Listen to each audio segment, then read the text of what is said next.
run for it to Mexico. Now, they don't really say these words. That's why I was confused. It felt like several scenes in between were missing. Like, straight up the, like, hey, this is going to happen. Let's go to Mexico. Why Mexico? There was no conversation about that. It's just, they have this phone call. They think someone's breaking into the hotel, so they beat him up and waterboard him. And then the next scene, you know, they're going to Mexico. Oh, nothing works on this acne. Hi. I'm a licensed dermatology provider from Curology. And they're getting like a pep talk from like a Mr. T looking guy, whatever. And they're gonna take a shoddily talk from like a Mr. T looking guy, whatever. And they're gonna take a shoddily constructed helicopter from Vegas to Mexico. Now, though this is a bit of an unconventional honeymoon of sorts, so too is their marriage unconventional, so why not? So they take this as an opportunity to go to a villa and also have their honeymoon. And when they get there, they're greeted by a guy who apparently is named Sancho according to CC's. However, they don't really introduce him, nor again give him any importance, but he just keeps showing up. I assume he works at the resort, but he ends up being like a buddy to the crew, and they don't make any sense of it. I was like, who the f is Dr. Hakeem here? But they're just like, okay, yeah, the guy. But yeah, they get settled, and before they get settled, Abby ends up recognizing a very hot shirtless guy who's on the resort, and he will come up later. And I was like, oh, okay, so we're gonna do the stereotypical sequel to one of these movies where you get like a vaguely ethnic guy to be the like romantic rival to the original main male character, so that he realizes that someone could take his girl. And he's usually better than the first guy, and he's usually more attractive than the first guy. Spoiler alert, I believe so, but that's neither here nor there. But the thing is, because there's no again, nobody wrote anything. I don't think there was a script on set. He's just like in the movie. I'm getting ahead of myself. But yes, again, though this isn't the most like conventional honeymoon setting, they do try to take that time to really make the most of it, but both of them end up like shooting each other and themselves in the foot. Like they try to have a dinner, really talking about like unpacking that they got married, and instead of actually doing that, Abby writes down a pros and cons list of whether or not they should stay married, which is very funny. That's kind of funny, I'm sorry. She was like, I thought if I decorated it, it wouldn't be so bad that I said, maybe we shouldn't be together. Wedding wise, like maybe we should keep dating, but like let's not be married. And he seems to be like pretty offended by that. He's like, why would you say that? But instead of acknowledging that, he's more focused on the fact that the NBA finals are on, and so he lies in the middle of their first honeymoon dinner and says, I'm so sick, I need to go to the bathroom. And while he's there, he's just cheering on the NBA finals. So great.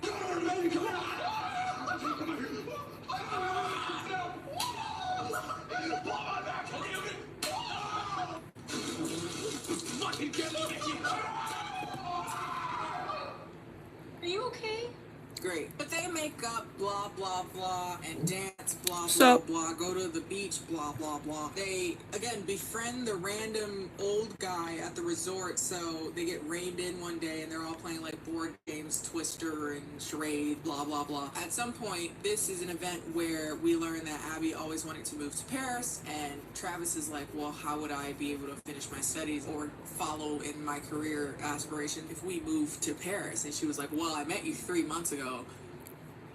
That wasn't a consideration of mine. I also didn't plan to marry you, so we're just kind of here. Also during this conversation, they end up doing Never Have I Ever, and Travis kind of talks about his sexual escapades, and that makes her uncomfortable. So again, here we go. By the way, this is just the reoccurring pattern of this movie, because again, there is no plot. I cannot stress that enough. It's just them having like a disagreement coming back together, a disagreement coming back together, a disagreement coming back together. And it's like, yeah, I guess that's, even though this is again very like exaggerated and hyperbolic and campy, that's just, I don't give enough about your relationship to like follow you on those ups and downs, those hills and valleys and whatnot of your relationship, especially with no plot.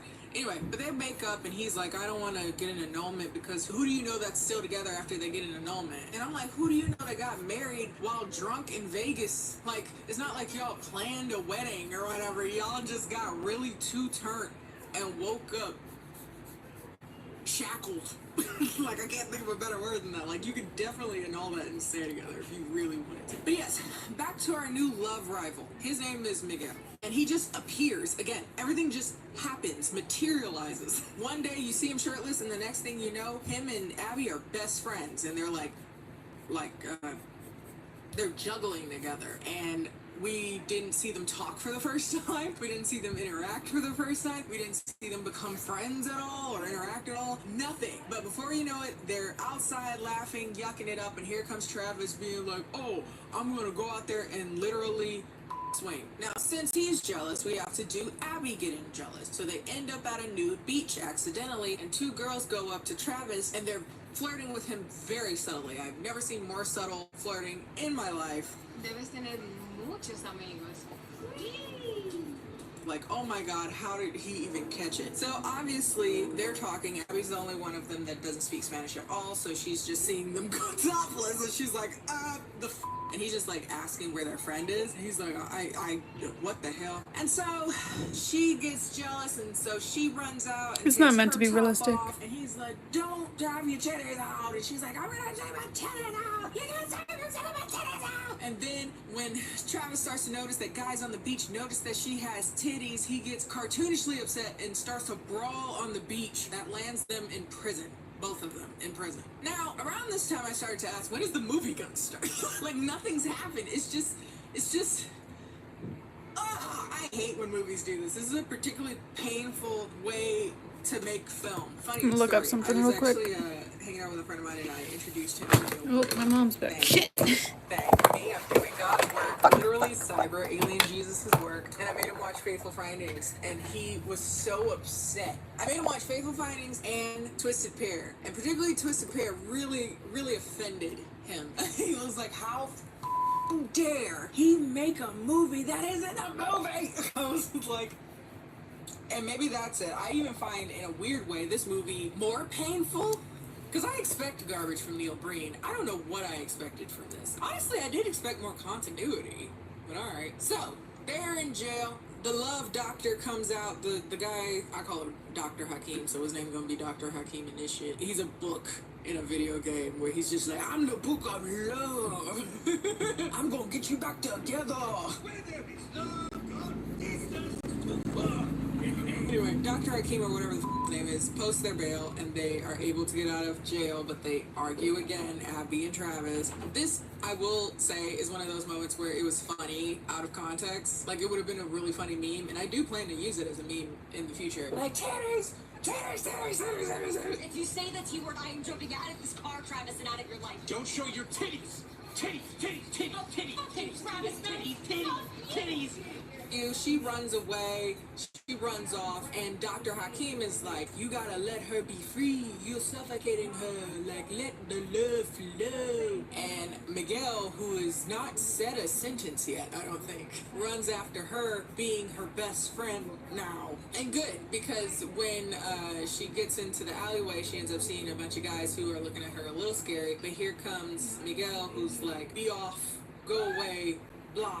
He seems to have some type of standing in the community, so they're like, okay, some clout, some importance, so they go off and on their way. Also, meanwhile, Abby's best friend starts yelling at Travis about how he's gonna ruin their relationship because you're pushing her away and you're suffocating her and blah, blah, blah. For once, we get a bit of a backstory. Not a good one, not a well fleshed out one or at all illuminating in anyone's character, but we get a mild backstory for Miguel, which is essentially he came from a wealthy family, and they lost all of that wealth when his father died, who wasn't a great person, but he lost everything, so they had to build themselves back up. And during that time, he was a very angry child, and he would run the streets much like those kids in the alleyway. And that was all until he found, or he heard the calling, like the calling. He became, to the priesthood, he became a priest. And he tells us all that for no reason, really, just so he can tell Abby, you know, you and Travis need to work it out. Now, I will say this is a particularly interesting aspect of this movie, because, again, there's no personhood, there's no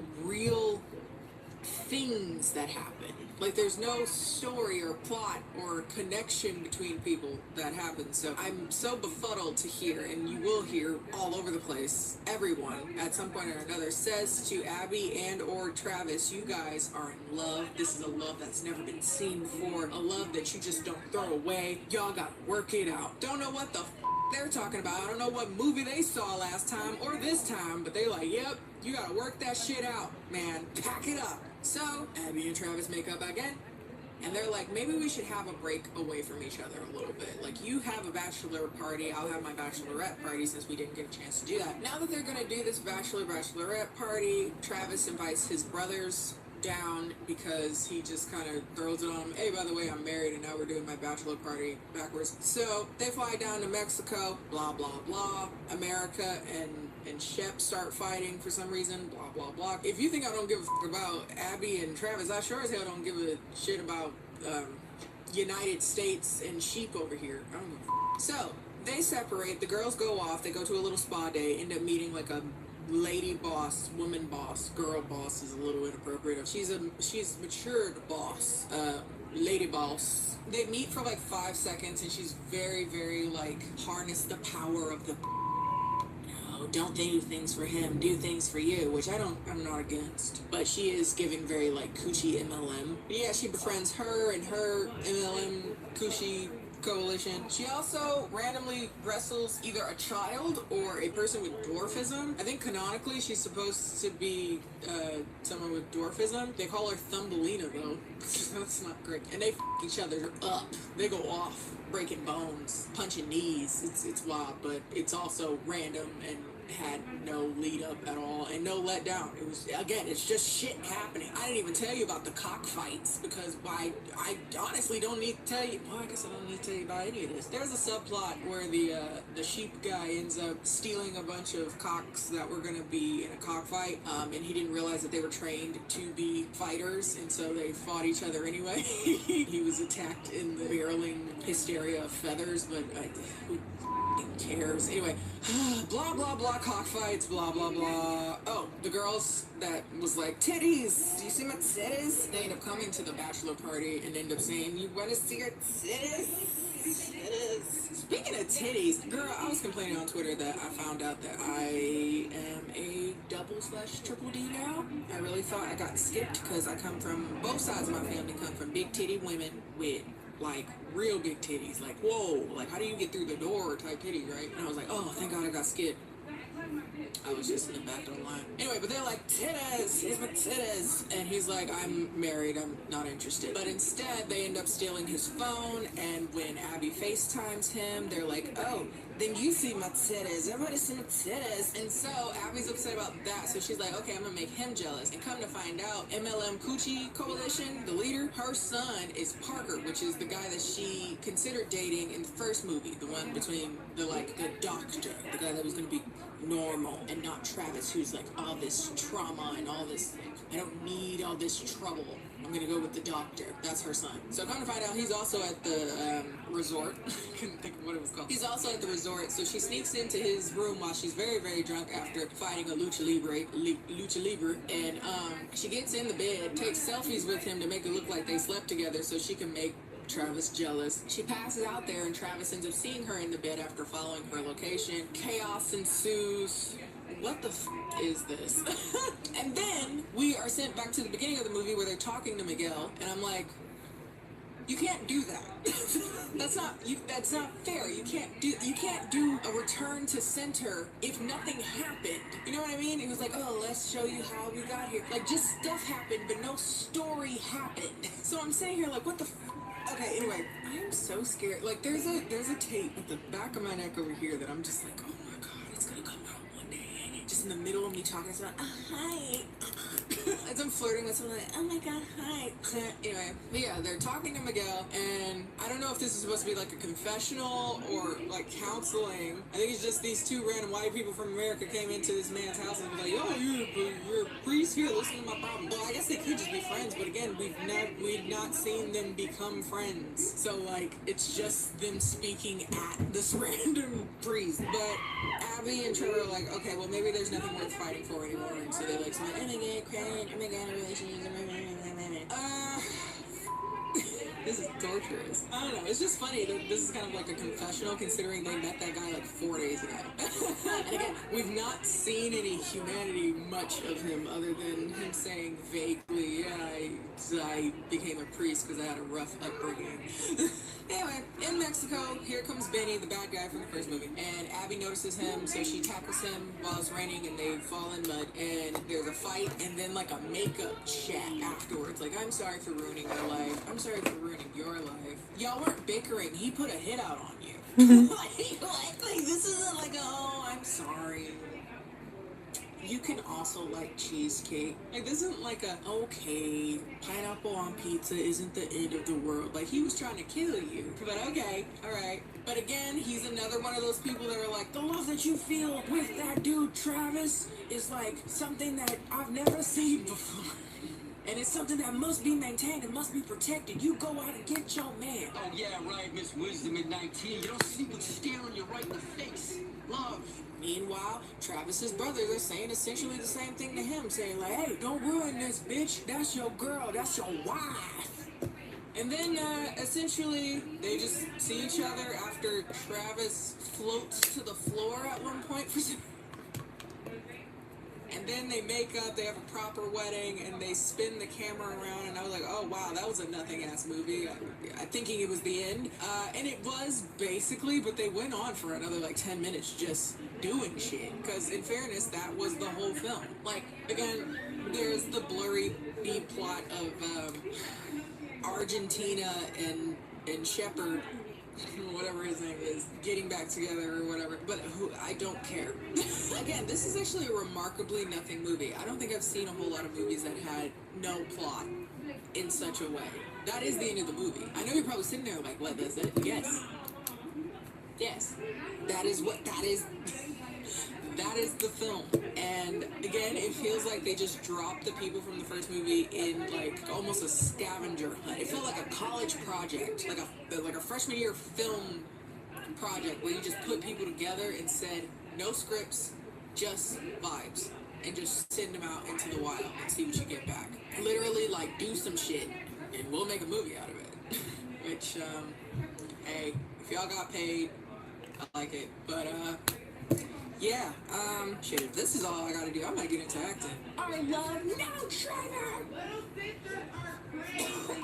That's all for today, folks. Sorry I couldn't give y'all more interesting. I expected there to be more to this movie. Because I'm working on a longer video right now. Hint, there's a book involved. I don't know if that'll be next week's video, so we'll see. But I'm working on a man who's very controversial in the urban book space. Hint, hint.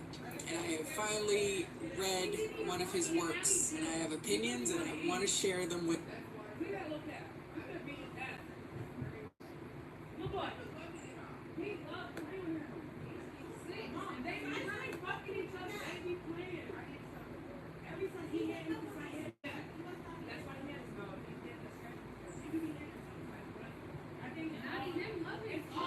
Like getting AFK commercials, but like I'm not a gamer.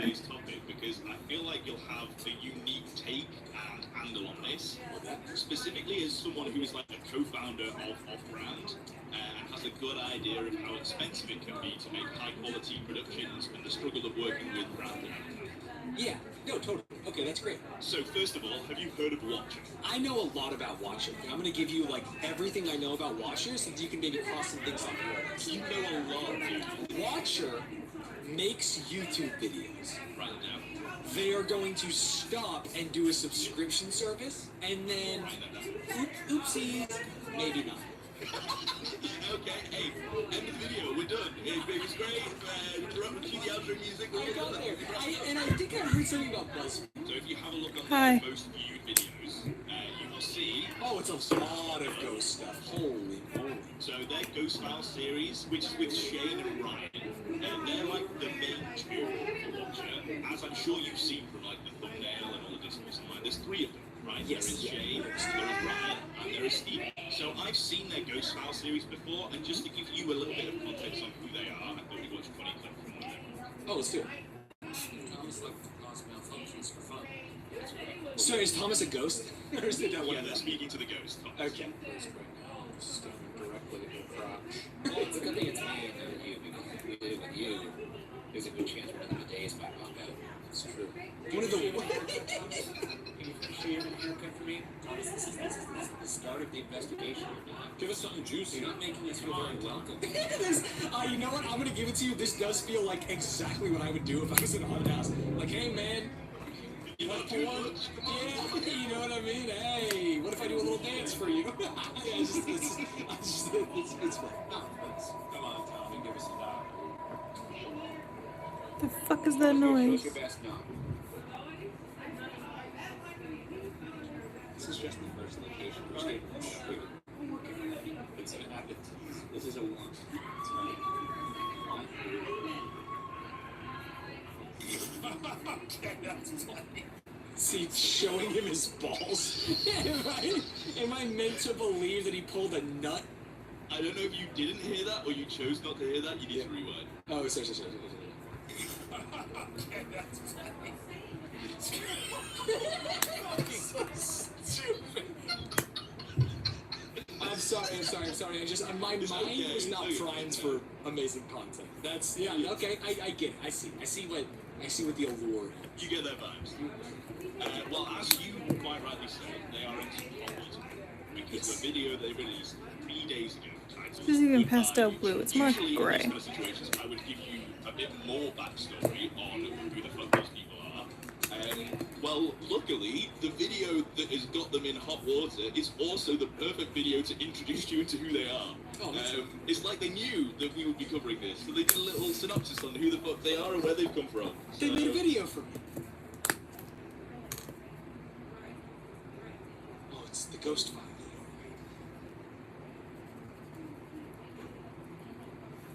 video. The little context I have going into this makes this so funny. Of like, we're quitting YouTube to fucking drain you of your hard-earned dollars, and like the sad music and sitting down is so funny. Yeah, that's actually a really good point, because I also got into this now, and I'll be honest, I watched the first maybe 5 minutes of this video, and I was like, how did they fuck it up so bad? It feels like I'm like on board. I'm agreeing with everything they're saying. The scene's really positive or whatever, and then it kind of just takes a little bit of a turn that you can see why they thought it was a good idea, but it doesn't really stick them up. So you let us know when you're no longer on board, basically. Okay, so far I'm on board. It's like kind of artsy, and they're all sitting down. It feels like the finale of Friends or something. You know what I mean? They're all gonna go their separate ways. I grew up on YouTube. All of my heroes were on YouTube. I learned how to be a human on YouTube, which is tough because I've always really loved and cared about the YouTube community. So it's hard to leave. Am I to understand that people didn't know what this video was about at this point? It's not like they released it with a tweet that was like, sign up for our fucking live streaming platform. So people are still thinking that they're just quitting YouTube? Yeah, I guess so. I think at this point people really didn't know. There was a tweet, but the tweet was a link to this video with the thumbnail of this point. So. Got it. Yeah, they teased a huge announcement. My name is Ryan Steven Vergara, and I am part of Advanced Video Production. Hello, I'm Professor Morris Ashley. Welcome to another exciting episode of Extreme Science. I had no idea what to do for my intro. Please don't stop watching. I guess when I'm making things, it's when I feel the most alive. But even before that, when I was in Northern, I was still making a job. Myself, Okay, so all three of them so far have basically said, we grew up on YouTube, we started our careers and our creative freedom on YouTube, we love YouTube. Yeah, and it was like very meaningful to them as human beings. Like they wouldn't be who they are without it so much. They're already setting up the fact that like it would take something huge to make leaving YouTube be like something worth their while, right? Right, because it's so important to them, as they said. Exactly. It matters. It feels like one of them's gonna say that like, hey, John has cancer, and so we're gonna quit. You know, like no matter what they say, it's gonna be. It feels like it's not gonna be enough for the amount of pomp they put into the audience. Must be for me, it was like college. I had a great time there. I was never very good at sort of chasing like viral stuff. Why is asparagus make? I think this is super viral. This shit seems dope. What's crazy? It's so funny that you were at it. This is super viral. Yeah. Because what I was gonna say with you, Paws, is if you were working at BuzzFeed, this is the kind of shit you would make. Yeah, for sure. This is me, dude. I'd be like, oh hell yeah. And you're like, hey, I think this is great. And I'm like, why does asparagus make your pee stink? You think this is great, It's bro? a cultural phenomenon. everyone's making pee jokes about asparagus, but no one knows why. Maybe crack a book one time, Chad. Steven and myself answered the Worth It and Solved, respectively. That was when I went from, like, oh, this is the Asian video, to, like, oh, that's Stephen Lin. Wait, is Worth It where they have 3 different meals, the cheap one, a medium one, and a big one? Yes, good. I'm glad you know of it. I was going to ask you, that's what I was about to say, so perfect. That is Stephen's series, and the Unsolved series is like Shane O'Brien's kind of thing that then led to stuff like the Ghost Files. Yeah, Worth It was pretty good. I've actually seen an episode, and I feel like normies, like Worth It popped off amongst the normies. There was a fire in all 3 of us. We had something to prove. We had a passion for making. This is still just autobiographical. It's still weird. I don't know what's happening at this point. They're just talking. Yeah, they said something. They're just like, this is what we did. I'm so proud of what we've built here at Roger. My proudest moments have been being able to hire incredible people to grow our staff from 3 to 6 to 10 to 20, 25. Proud of That's a lot of people. fans. Right, exactly. That's a very good point. That is a lot of people. Right. I mean, they make big shows though, so I'm trying to anticipate. But like, those series are not cheap, and it seems like they go on location. They use a full crew. Yeah, there's a lot of people that are needing to work on stuff behind the scenes. This is something we'll touch on a little bit later. The main reason that people seem to really like watch it is specifically Shane and Ryan and their dynamic and the shows that they're doing. It's like putting them in a fun place and watching them play off each other is the reason most people like watching. Okay. And you can do that without the expensive production. Yeah, I mean, Shane and Ryan could do to Watcher what Watcher did to BuzzFeed. They could just, it's fucking Russian dolls all the way down. The audience that we've attracted are also the weirdos, in the most positive sense. Can I say something? They're not. That's a lie. I feel like their audience is the most normal people in the world. Am I crazy? I feel like this is I'm not crazy. I think this is like hold up spawn. I'm so quirky. Yeah, but it's not. Like, I have to imagine. Yeah, I would posit to say that they might have the most normal audience on all of YouTube as a whole. The exact opposite of what he's saying. But it feels like we are just at the point where we've hit a bit of a ceiling in terms of what YouTube is able to offer. More than 50% of our business is run by advertising. We're making something for 2 audiences. We're making it for the fans, all of you out there, and we're also making it to please the advertisers. It's difficult to make the stuff that we want to make and also then appeal to the advertisers as well. That line, I heard that and I was like, I'd love to hear Stan's opinion on this because I'm assuming you've had to deal with a bunch of that, trying to get sponsors for shows and them having their own opinions on what kind of content that they're being the face of, the sponsor of. How is that professionally for you?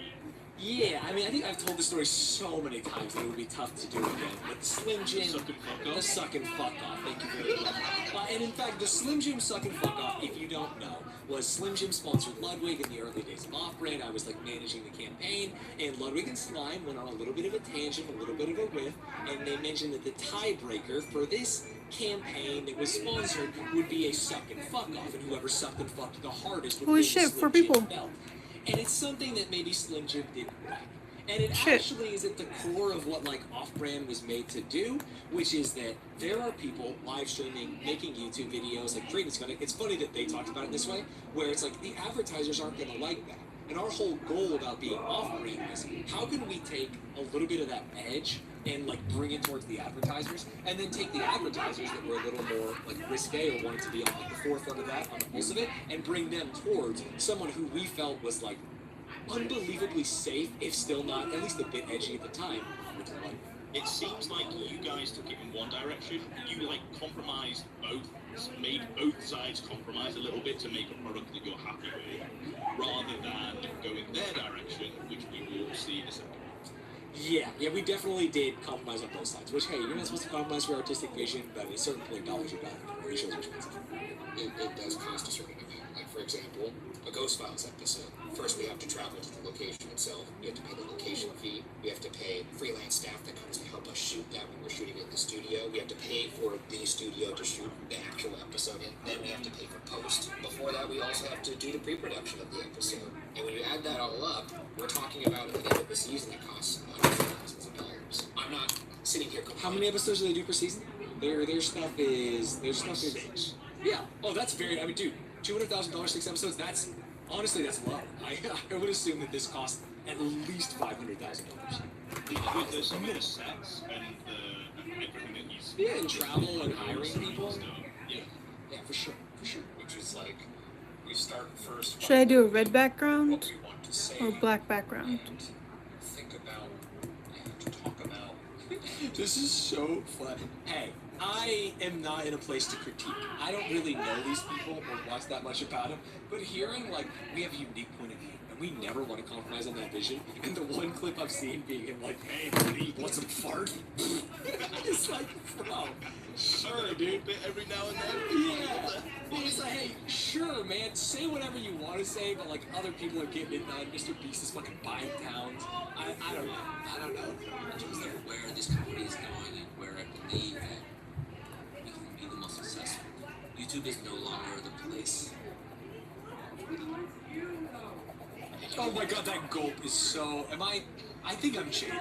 Man, that feels like the fakest thing I've ever seen. Yeah, this whole video Oh, I'm so feels like they're trying to emotionally manipulate you, right? Yeah. Like they've got you to this point where you're supposed to now feel like, so right, you know, YouTube isn't the place for you. You're being so brave, boys, and we're gonna follow you. We're gonna do it. Oh, I'm so scared. Yeah. The goal was always to make television Man, if I have to hear television caliber again, it's crazy. I feel like maybe I'm huffing like the cope of new media, but it's like, what does television quality even mean, dude? Why don't you make watcher quality shows, right? I don't understand why we keep comparing it to this. I guess so you can talk about like the cost per episode, because if you looked at the cost per episode of anything on TV, obviously the extremely expensive. Yeah, I think that actually is important because I think it shows the difference between what the people at Watcher want to do and what the fans actually want. They're focusing on TV-like quality and creating TV shows. And the fans just want to see fucking Shane and Ryan goof around. Yeah, they want to see don't like really give a friends shit about anything. do funny things and have fun with each other. Yeah, like sure, it costs a lot of money to go on thingy, to the pre-production, blah blah blah. But if you just turn up with Have a nice